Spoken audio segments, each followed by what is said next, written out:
Desde hace algunos años ha comenzado un movimiento conocido principalmente como el movimiento de las raíces hebreas. Este movimiento, que también puede ser conocido como el movimiento de las dos casas de Israel o el movimiento efraimita, entre otros, ha venido creciendo aproximadamente desde 1996, como explicamos en el estudio llamado Cumpliendo las Profecías, que se encuentra en el libro Israel Nazareno. Estos movimientos surgieron porque Yahweh ha comenzado a despertar poco a poco a los descendientes espirituales del reino del norte de Israel, de lo cual hablaré más adelante. Sin embargo, hay muchos que aún no están comprendiendo que somos llamados a formar una nación, teniendo como fundamento el ministerio quíntuple que se menciona en Efesios 4:11. Por esto, en Israel Nazareno, hemos comprendido la necesidad de trabajar para establecer comunidades apartadas, con el propósito de vivir en santidad, practicando la fe una vez dada a los santos de la mejor manera posible, mientras esperamos el regreso de nuestro Mesías. Por esto, en esta presentación, te quiero hablar de la visión y misión que tenemos para hacerlo.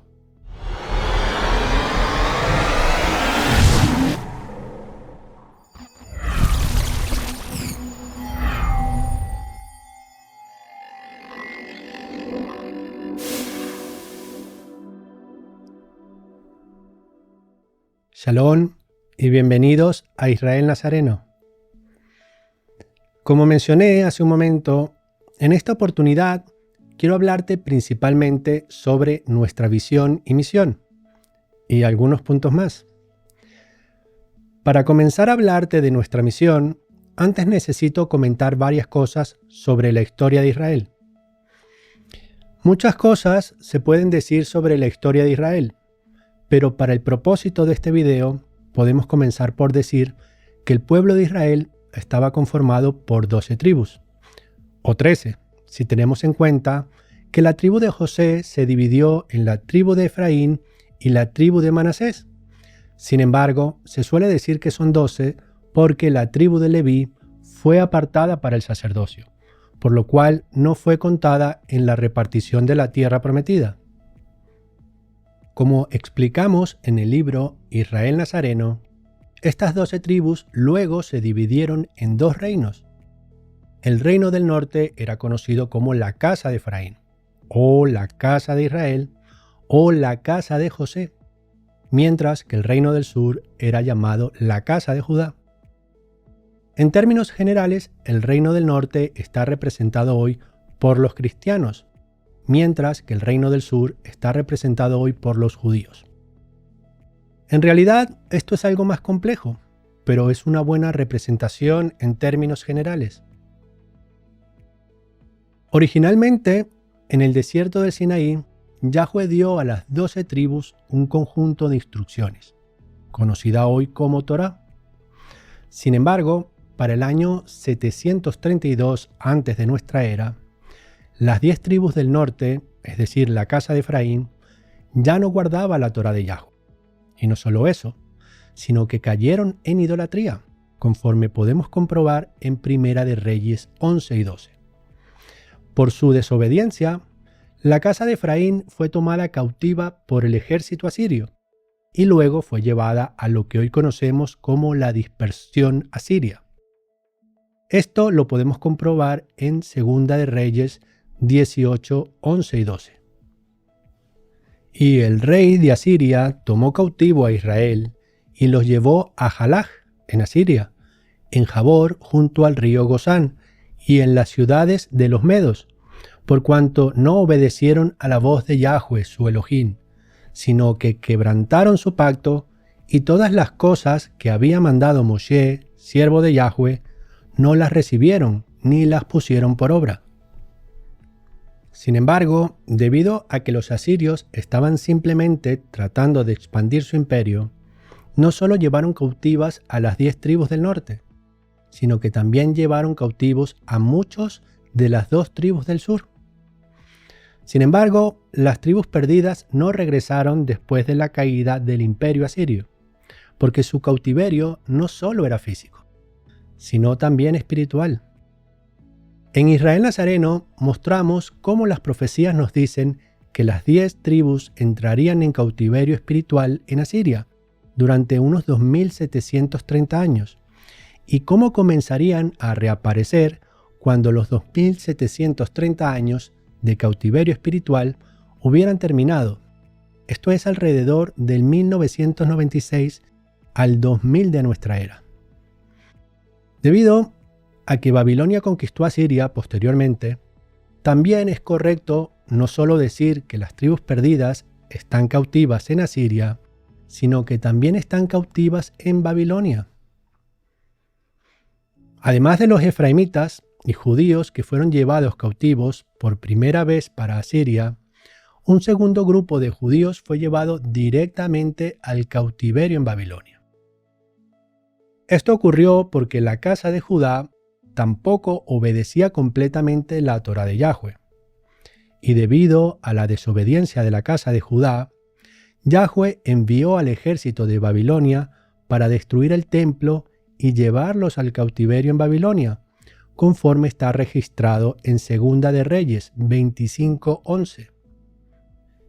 Y a los del pueblo que habían quedado en la ciudad, a los que se habían juntado al rey de Babilonia, y a los que habían quedado de la gente común, los llevó cautivos Nabuzaradán, capitán de la guardia.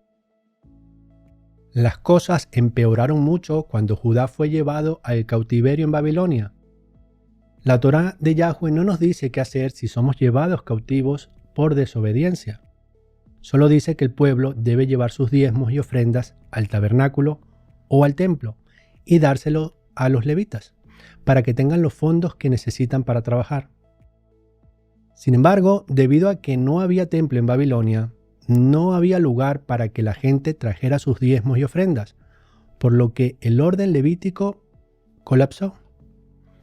Entonces, sin liderazgo espiritual, el pueblo comenzó a asimilarse en la cultura babilónica. Para detener esta decadencia espiritual, hubo la necesidad de establecer un sistema temporal diferente. Sin embargo, en lugar de establecer un sistema temporal que dijera no podemos seguir la Torá de Yahweh en este tiempo, por lo que debemos hacer otra cosa mientras estemos cautivos en Babilonia, pero tan pronto nos lleve Yahweh de vuelta a nuestra tierra, volveremos a guardar su Torá.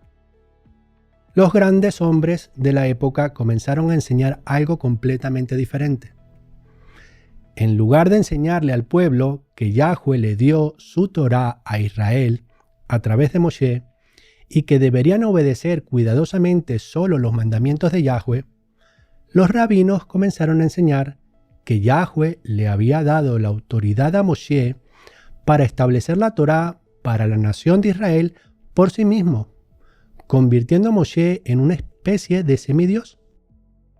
También enseñaron que esta autoridad, similar a un semidios, luego se transfirió a Josué, después de la muerte de Moshe, y luego de Josué a otros en cada generación, hasta la actualidad, donde siguen enseñando que esta autoridad recae sobre ellos. El problema con esta doctrina rabínica es el mismo que el problema con la doctrina católica papal, conocida como infalibilidad papal, y es que eleva a los hombres al mismo nivel de Elohim, considerándolos semidioses. Esto viola directamente uno de los preceptos principales de la Torá de Yahweh, que es que no debemos hacer lo que parece correcto a nuestros propios ojos, sino que debemos tener cuidado de hacer solo lo que Yahweh ordena, dándonos cuenta de que su conocimiento es mucho más grande que nuestro conocimiento, y sus caminos están por encima de nuestros caminos. Miremos lo que nos dice Devarim 4. Ahora pues, oh Israel, escucha los estatutos y decretos que te enseño, para que los ejecutes y vivas, y entres y poseas la tierra que Yahweh, el Elohim de tus padres, te da.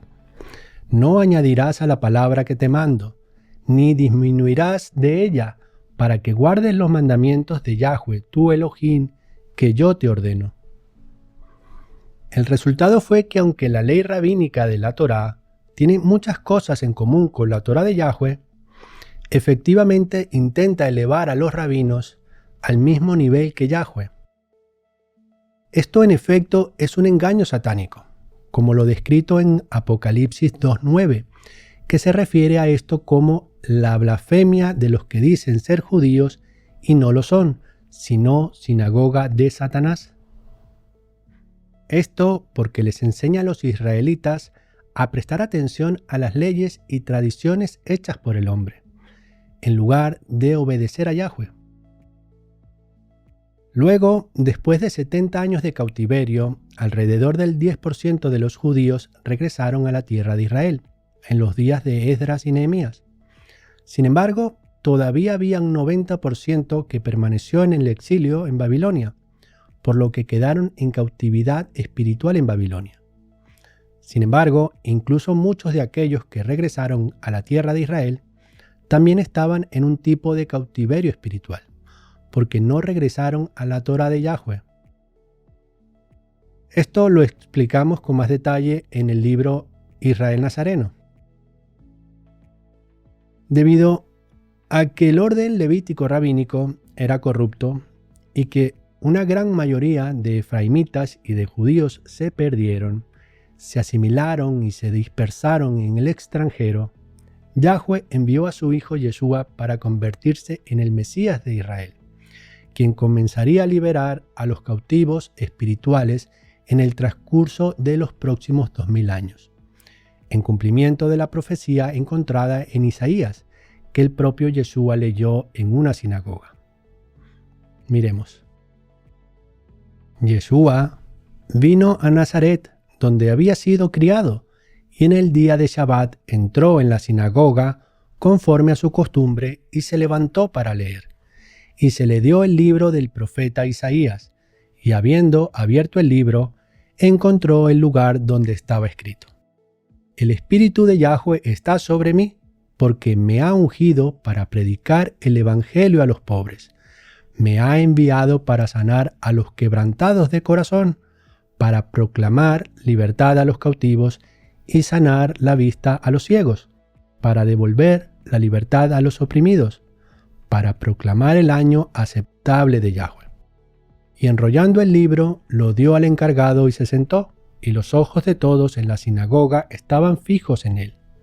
Y comenzó a decirles: Hoy se ha cumplido esta escritura delante de vosotros. Sabiendo esto, debemos entender que Yahweh es un Elohim de orden. A él le gusta tener un sacerdocio apartado, que esté separado del pueblo y que no trabaje para sí mismo, sino que lo haga para Yahweh sirviendo al pueblo. Un sacerdocio en el cual Yahweh confíe y le conceda la autoridad de dirigir a su pueblo. Si las tribus perdidas de Israel se hubieran unido como una sola, habría sido necesario un sacerdocio apartado y ordenado que confiase en la provisión de Yahweh para proporcionar la estructura y el orden correcto. Sin embargo, tampoco podría haber sido un orden del estilo levítico, porque el orden levítico necesita un altar, mientras que los romanos pronto pondrían a Israel fuera de la tierra.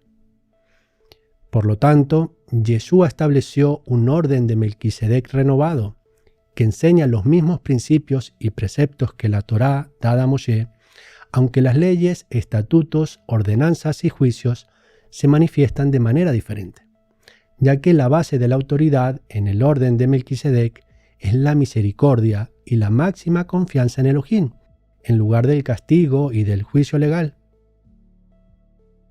El gobierno espiritual del Mesías se basa en el servicio, mientras que los gobiernos de Babilonia y los gobiernos espirituales del mundo establecen formas de liderazgo de arriba hacia abajo, en los cuales los fuertes explotan a los débiles. El gobierno espiritual de Yeshua se basa en el servicio. Los que aman a Yeshua dan el ejemplo y sirven, como nos exhortó el apóstol Shaul, que nos dejó enseñanza sobre esto diciendo lo siguiente: Sean imitadores de mí, así como yo del Mesías. Entonces, los que lideran deben hacerlo con el ejemplo, y luego otros siguen sus ejemplos y su liderazgo. Sin embargo, este liderazgo de servicio solo funciona con personas que realmente temen a Yahweh y que buscan complacer a Yeshua. No funcionará para ninguna otra persona, porque aunque produce un gran gozo, se necesita andar por un camino angosto y afligido. Si no amamos realmente a Yahweh con todo nuestro corazón, con todo el alma y con todas nuestras fuerzas, no aceptaremos el leve yugo de Yeshua, ni obedeceremos la guía de sus pastores, porque el verdadero discipulado exige entrega, es costoso, requiere mucho trabajo y mucha autodisciplina. Es un estilo de vida que nos exige una entrega completa y que nos llama a construir para Yeshua un reino espiritual literal aquí en la tierra. Los requisitos son tan altos que solo aquellos que realmente aman a Yahweh se dedicarán al trabajo. Para más detalles sobre esto, te invito a que leas nuestros libros El gobierno de la Torá y El orden de Hechos 15. Dentro de la tierra de Israel, en general, está claro que la Torá de Yahweh sirve como un contrato de boda. Es decir, Elohim intenta tomar a aquellos que obedecen fielmente toda su palabra, en espíritu y en verdad, como una novia para siempre. Miremos lo que nos dice Oseas 2. En aquel tiempo, dice Yahweh, me llamarás Ishi y nunca más me llamarás Baali, porque quitaré de tu boca los nombres de los Baales y nunca más serán recordados sus nombres. Y haré por ellos pacto con las bestias del campo, con las aves del cielo y con los reptiles de la tierra. Y destruiré el arco y la espada y la guerra, y te haré dormir seguro, y te desposaré conmigo para siempre. Te desposaré conmigo en justicia, juicio, benignidad y misericordia. Y te desposaré conmigo en fidelidad, y conocerás a Yahweh. Yeshua confirma que este pacto de la Torá es con aquellos que obedecen la Torá mejor que los escribas y los fariseos, porque su espíritu está morando en ellos y manifestándose continuamente a través de ellos. Porque les digo que si vuestra justicia no fuere mayor que la de los escribas y fariseos, no entrarán en el reino de los cielos. La idea de que la Torá sirve como un pacto nupcial para Israel se entendió de manera generalizada dentro de la tierra de Israel, al menos entre los devotos. Debido a esto, dentro de la tierra de Israel, la fe nazarena se extendió más rápidamente que las variaciones de la fe sin Torá que surgieron al mismo tiempo. Por ejemplo, Marcos 9, versos del 38 al 40 nos dice lo siguiente. Yohanan le respondió diciendo, Maestro, hemos visto a uno que en tu nombre echaba fuera demonios, pero él no nos sigue, y se lo prohibimos porque no nos seguía. Pero Yeshua dijo, no se lo prohíban, porque ninguno hay que haga milagro en mi nombre, que luego pueda hablar mal de mí, porque el que no está contra nosotros, está de nuestro lado.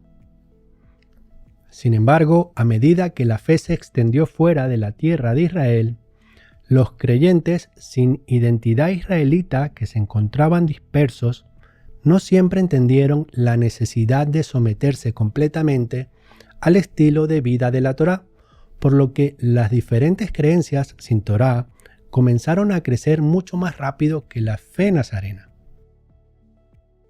Como se explica también en el libro Israel Nazareno, eventualmente los creyentes sin Torá llegaron a superar en número a los nazarenos, y en el 325 de nuestra era surgió una variación de la fe sin Torá llamada catolicismo, la cual se volvió hostil hacia la fe nazarena. En este punto, la fe israelita nazarena fue llevada a la clandestinidad y casi a la extinción. Anteriormente comenté que el reino del norte o la casa de Efraín estaría en cautiverio espiritual durante 2730 años. Con el punto de partida en aproximadamente el 722 antes de nuestra era, los 2730 años de cautiverio se acabaron en 1998. Esto explica por qué el movimiento efraimita apareció en escena entre 1996 y el 2000. Hay varias fases de la restauración de Efraín que explicamos en el libro Israel Nazareno.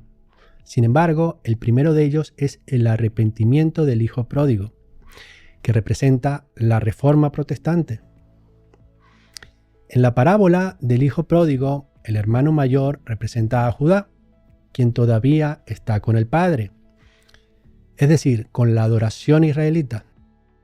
Y el hermano menor representa a Efraín, quien se dispersó para alimentar a los cerdos, que representan a los ídolos y a la falsa adoración del sistema de la iglesia.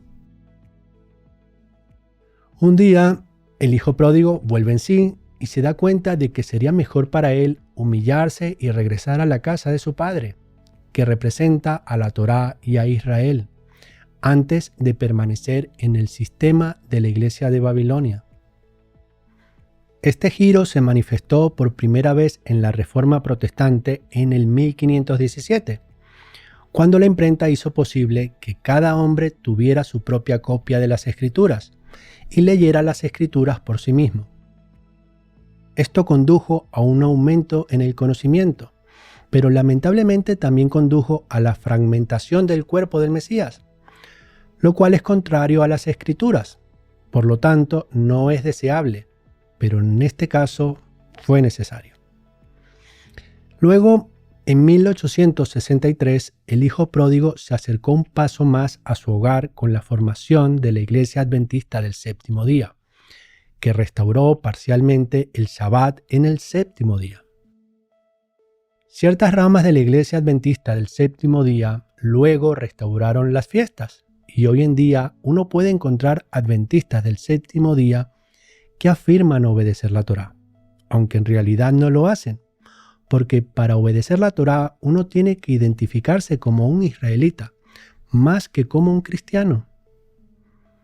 Mediante una variedad de situaciones en el desierto, espiritualmente hablando, los efraimitas perdidos que han sido llamados a creer en Jesús están estudiando y se están dando cuenta de que el Jesús presentado en el sistema de la iglesia no tiene las mismas características que Yeshua, el verdadero Mesías que nació como un judío, y están cambiando sus caminos y sus vidas. En lugar de simplemente adorar a Yeshua en un anfiteatro de estilo romano, quieren convertirse en sus discípulos en un ambiente de sinagoga. Es mucho más trabajo, pero para aquellos que aman a Yeshua y que se sienten llamados a servirle, es una alegría ayudar, contribuyendo al avance de su reino espiritual y práctico. En la actualidad existen varios movimientos híbridos difusos y tibios, incluido el movimiento de las dos casas, el mesianismo, el movimiento efraimita, las raíces hebreas y otros. Si bien hay muchas personas con buenas intenciones en estos movimientos, el problema es que siempre están desorganizados o divididos. No tienen una estructura real, ni estándares reales, y se parecen bastante poco a la fe original del primer siglo. Los líderes y maestros independientes venden libros y videos para beneficio personal, ignorando el hecho de que la única vez que Yeshua se volvió físicamente violento fue cuando estaban usando la casa de su padre para vender mercancías. Y halló en el templo a los que vendían bueyes, ovejas y palomas, y a los cambistas allí sentados, y haciendo un azote de cuerdas, echó fuera del templo a todos, con las ovejas y los bueyes, y esparció las monedas de los cambistas y volcó las mesas. Y dijo a los que vendían palomas: «Quiten de aquí esto, y no hagan de la casa de mi padre casa de mercado». También hay varios grupos mesiánicos judíos y cabalistas que pertenecen a los fariseos que creyeron, referente a Hechos 15, que intentan atraer al pueblo de Yeshua a una forma rabínica de adoración, quizás ignorando el hecho de que Yeshua vino a reemplazar el orden rabínico con un orden renovado de Melquisedec. Para empeorar las cosas, muchos de estos grupos niegan la deidad de Yeshua y el nacimiento virginal, y muchos también enseñan cábala, lo cual es ocultismo demoníaco. Entre todo esto, hay algunos verdaderos discípulos que aman a Yeshua lo suficiente como para trabajar y contribuir en la misión de establecer el reino de Yeshua aquí en la tierra, de una manera organizada, coordinada y disciplinada, para que Yeshua esté complacido. Y muchos querrán unirse a este esfuerzo, si les es posible hacerlo. Esta es nuestra oportunidad, porque queremos que su voluntad se haga aquí en la tierra como en el cielo, y Yeshua hace su voluntad por medio de su cuerpo. Hasta el momento me he estado enfocando en la visión que tenemos. Sin embargo, ¿qué hay de la misión? Muchos, principalmente los que han estado algún tiempo en el protestantismo, saben que en las Escrituras existe un pasaje bíblico donde se nos llama a lo que hoy se le conoce como la Gran Comisión. En este pasaje, Yeshua les da a sus discípulos una gran misión y un propósito para guiarlos en sus vidas aquí en esta tierra, por lo cual sus vidas serán juzgadas. Esta misión es establecer un gobierno espiritual mundial para Él en su ausencia. La clave para esto es encontrar a aquellos que desean observar, es decir, obedecer, todo lo que Yeshua ha dicho que hagamos y sumergirlos en su nombre, como nos dice Mateo 28, 19 y 20. Por tanto, vayan y hagan discípulos en todas las naciones, sumergiéndolos en mi nombre, enseñándoles a guardar todas las cosas que les he mandado. Y he aquí, yo estoy con ustedes todos los días hasta el fin de los tiempos. Amén. Para entender por qué nos sumergimos solo en el nombre de Yeshua, te invito a que veas nuestro estudio llamado La inmersión solo en el nombre de Yeshua. Después de la inmersión, les enseñamos a hacer todo lo que Yeshua nos ha mandado. Sin embargo, para hacer esto se requiere mucha organización y planificación. Y ahora, habiendo hablado de la visión y la misión de Israel Nazareno, quiero hablarte de cómo realizarlo. Las tribus de Israel se describen como ejércitos. Por ejemplo, Shemot 6:26. Este es aquel Aarón y aquel Moshe a los cuales Yahweh dijo: sacad a los hijos de Israel de la tierra de Egipto por sus ejércitos. Y el orden levítico es un orden espiritual militar que sirve como su ejército espiritual. Y aunque no hay referencias directas en este sentido, nos damos cuenta de esto porque la tribu de Leví era la encargada de la vida espiritual del pueblo. Y cuando leemos Efesios 6:12, comprobamos la necesidad de un ejército espiritual. Porque no tenemos lucha contra sangre y carne, sino contra principados, contra potestades, contra los gobernadores de las tinieblas de este siglo, contra huestes espirituales de maldad en las regiones celestes. Sin embargo, en el orden de Melquisedec no hay ejércitos físicos hasta después del Armagedón, cuando el reino y el dominio sean tomados de Babilonia y entregado a los apartados. Y esto podemos confirmarlo en Daniel 7:27, que nos dice lo siguiente: entonces el reino y el dominio y la majestad de los reinos debajo de todo el cielo serán entregados al pueblo de los apartados del Altísimo. Su reino es un reino eterno, y todos los dominios le servirán y le obedecerán. Dado que la orden de Melquisedec es una organización espiritual militar, debe ejecutarse como tal, teniendo en cuenta porque el liderazgo es a través del ejemplo. Luego, incumbe a todos los que aman a Yeshua y que quieren llegar a ser como Él, complacerlo y hacer todas las cosas que Él ha mandado. Pero para hacer esto de una forma práctica y organizada, requiere el equivalente a una biblioteca legal para que pueda prevalecer el orden de Yahweh. Y esta es la razón por la cual han sido diseñados los estudios de Israel Nazareno, con el fin de proporcionar este orden. Israel también debe ser dirigido por una serie de tribunales. La Biblioteca de Leyes proporciona un conjunto de estándares por los cuales las situaciones cotidianas se pueden evaluar correctamente y aplicar la justicia de Yahweh según sus preceptos. En términos de construcción, la biblioteca legal proporciona una base sólida sobre la cual se puede construir el templo viviente. Es por eso por lo que es tan esencial que todo se haga de acuerdo con todo lo que Yeshua ha ordenado, ya que Él es la piedra angular principal y cualquier desconexión de Él hace que todo el fundamento sea inestable. Yeshua tenía al menos dos partes principales en su ministerio. Uno era un programa de discipulado para la pequeña minoría de creyentes que realmente querían aprender a hacer todas las cosas que Él había ordenado.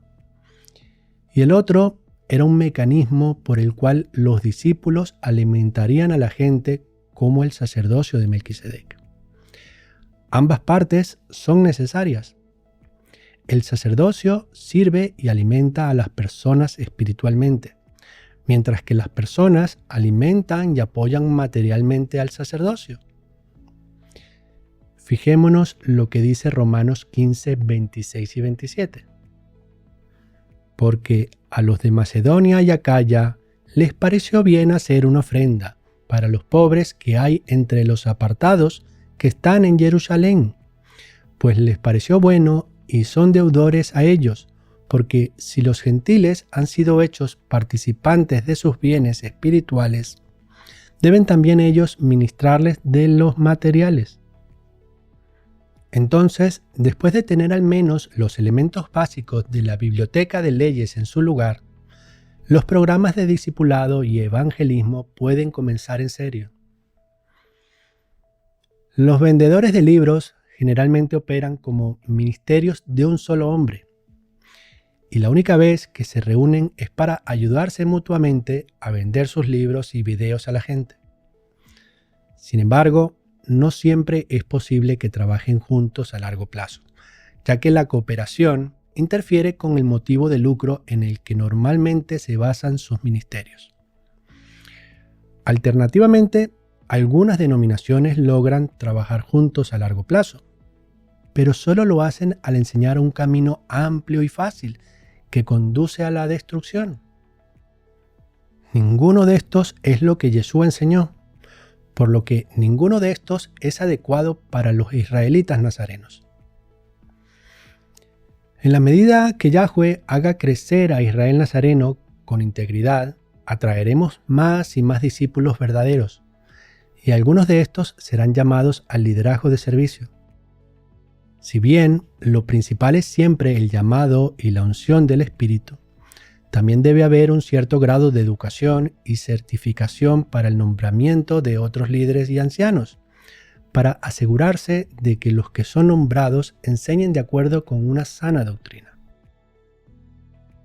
Sabemos que después del Armagedón, el reino y el dominio serán dados a los apartados, conforme Daniel 7:27 que hemos leído antes.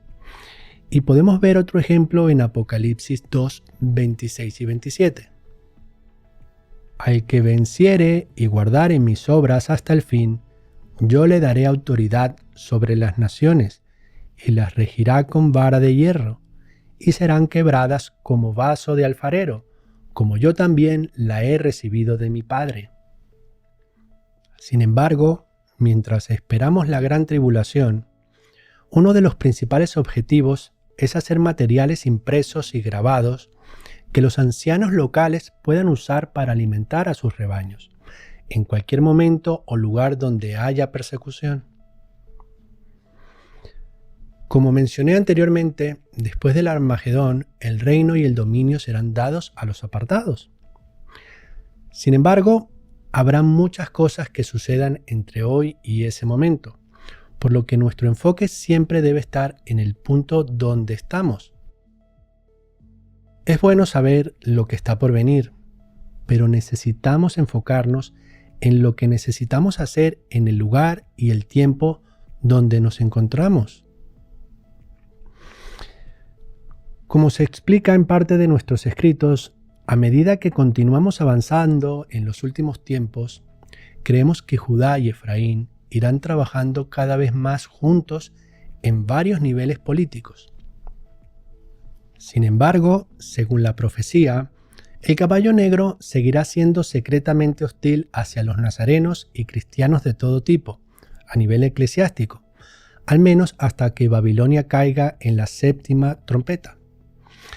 Después de que Babilonia caiga, será posible trabajar junto con el hermano Judá de una manera real, pero mientras permanezca atrapado en Babilonia, podemos testificarle, pero a menos de que Yahweh lo indique expresamente, cualquier intento de trabajar junto con Judá terminará en fracaso y posible muerte.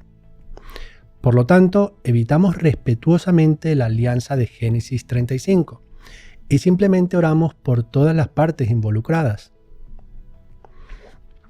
Una de las muchas cosas que Jesús ordenó es que nos organicemos en la dispersión de acuerdo con lo que se llama la orden del ministerio quíntuple.